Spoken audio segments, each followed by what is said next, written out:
ओम पितृभ्यो नमः। हाँ बंधुओं, अनेक दिनों से हम श्राद्ध चर्चा के अंतर्गत अनेक वीडियो बनाते जा रहे हैं। आज फिर हमारे सामने ये देखिए, हमें गरुड़ पुराण प्राप्त हुआ है। ये गरुड़ पुराण है और गरुड़ पुराण में पेज नंबर 530 पर देखिए बताया है कि जो पिंडीकरण की जो क्रिया है, पिंडदान आदि जो है वो कौन करना चाहिए, कौन कौन कर सकते हैं, और उसे देखिए आप, उसके बारे में बताया है। मैं उसको आपको पढ़ करके बताता हूँ।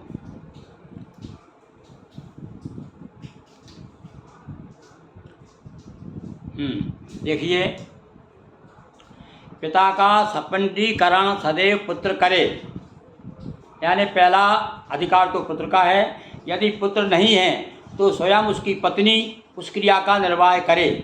उसके भी ना रहने पर सहोदर भाई, भाई का पुत्र अथवा शिष्य सपिंडीकरण कर सकता है। देखिए, शिष्य को भी अधिकार है। यदि कोई भी नहीं है, शिष्य है उसका, जो मृतक है उसका, तो वो भी कर सकता है। सपिंडीकरण करके वह नांदी मुख श्राद्ध करे। एक हक पुत्र न रहने पर ज्येष्ठ भाई का सपिंडीकरण कनिष्ठ भाई करे। अरे पुत्र नहीं है तो छोटा भाई बड़े भाई का छोटा भाई कर सकता है। उसके अभाव में भतीजा या पत्नी उस कर्म को संपन्न करे। मनु ने कहा है कि यदि सहोदर भाइयों में से एक भी भाई पुत्रवान हो जाए तो उसी पुत्र से अन्य सभी भाई पुत्रवान हो जाते हैं। यदि सभी भाई पुत्रहीन हैं तो उनका सपिंडीकरण उनकी पत्नी को करना चाहिए, अथवा वह पत्नी स्वयं न करके ऋतविज से या पुरोहित से भी, यदि पुरोहित भी करा सकता है। देखिए, अब आप यहाँ तक हमारे यहाँ पर श्राद्ध जरूर करना चाहिए, पिंडदान जरूर करना चाहिए। तो फिर से मैं एक बार आपको सुनाता हूँ, तो निश्चित रूप से आपको इससे बड़ा लाभ होगा। देखिए, गरुड़ पुराण क्या कहता है। वैसे मैंने और अन्य पुराणों को भी उदाहरण दिए हैं, लगभग मिलते जुलते हैं सब। तो फिर से सुनिए आप। पिता का सपिंडीकरण सदैव पुत्र करे। यदि पुत्र नहीं है तो स्वयं उसकी पत्नी उस क्रिया का निर्वाह करे। उसके भी न रहने पर सहोदर भाई, भाई का पुत्र अथवा शिष्य सपिंडीकरण कर सकता है। सपिंडीकरण करके वह नांदी मुख श्राद्ध करे। हे खग, पुत्र न रहने पर ज्येष्ठ भाई का सपिंडीकरण कनिष्ठ भाई करे, यानी बड़ा भाई नहीं है तो छोटा भाई करे। उसके अभाव में भतीजा पत्नी उस कर्म को संपन्न करे। मनु के अनुसार यदि सहोदर भाइयों में से एक भी भाई पुत्रवान हो जाए तो उसी पुत्र से अन्य सभी भाई पुत्रवान हो जाते हैं। यदि सभी भाई पुत्रहीन हैं तो उनका सपिंडीकरण उनकी पत्नी को करना चाहिए, अथवा पत्नी स्वयं ना करे तो पुरोहित के द्वारा भी कराया जा सकता है। यह गरुड़ पुराण कहता है। तो आज हमने आपको एक नई जानकारी दी। इसी प्रकार से आपको अलग अलग वीडियो के माध्यम से अलग अलग पुराणों में किस पुराण में क्या क्या, कौन सी बात आपको नहीं मिली, तो आप देखिएगा और उसका लाभ लीजिए। एक बार फिर से अपने पितरों को आप भी याद करिए। ओम पितृभ्यो नमः।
गुरुभ्यो नमः।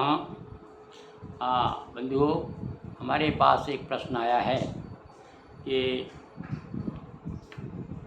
श्राद्ध करते समय ये विचार करने की बात है कि मान लीजिए एक पिता के 4 पुत्र हैं, तो क्या उन चारों को ही श्राद्ध करना चाहिए?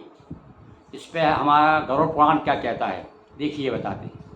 हाँ, उसमें एक बात बताइए कि यदि बंटवारा नहीं हुआ है, संपत्ति का बंटवारा पिता के मरने के बाद में चारों भाई एक साथ यदि रहते हैं, तो एक ही साथ इकट्ठे होकर के श्राद्ध करें। और यदि अलग अलग बंटवारा हो गया है संपत्ति का, सब अलग अलग रहे हैं, तो चारों भाइयों को श्राद्ध करना चाहिए। ये प्रमाण मैं आपको गरुड़ पुराण में जो दिया है, पेज नंबर ये देखिए, प्रेत कल्प पेज नंबर 557 इसमें दिया है। देखिए क्या कहते हैं वो, नवक सपिंडन सोटसादि अन्य सभी श्राद्धों को करने का अधिकारी वही एक है। कौन? बड़ा पुत्र।